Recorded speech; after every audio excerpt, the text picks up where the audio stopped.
In today's video, I'm going to teach you how to use Event Report in Google Analytics 4. By the end, you'll know exactly where to find your event data and how to read it with confidence so you can understand what people actually do on your site or app.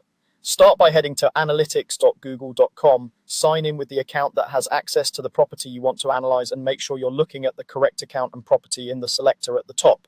If you manage multiple websites or apps, take a second to confirm you're in the right place before moving on. You'll also notice controls like the date range in the top right. That time frame governs every number you'll see in the reports. From the left-hand navigation, Open Reports. This area is designed for ongoing analysis, unlike the Explore section, which is for custom deep dives.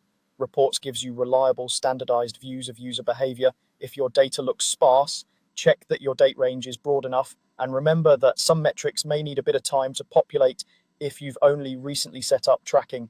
Within reports, look for the engagement category.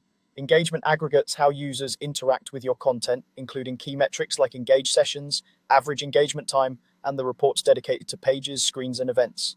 This is the perfect hub when your focus is on user actions rather than just traffic volume.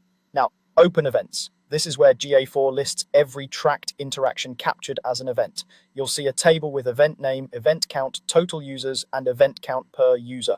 Event count shows how many times an action happened, while total users tells you how many unique users triggered it. If an event is counted as a conversion, you'll see that reflected in the corresponding column, helping you tie behavior directly to outcomes.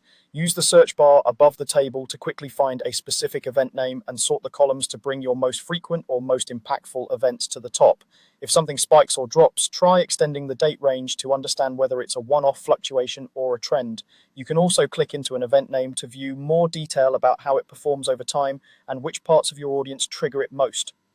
As you review your data, keep in mind seasonality, campaigns, and product changes that could influence event volume. That's the path. Analytics.google.com, reports, engagement, then events. Use it regularly to spot trends, validate your tracking, and measure the actions that matter most to your goals. Thanks for watching, and happy analyzing.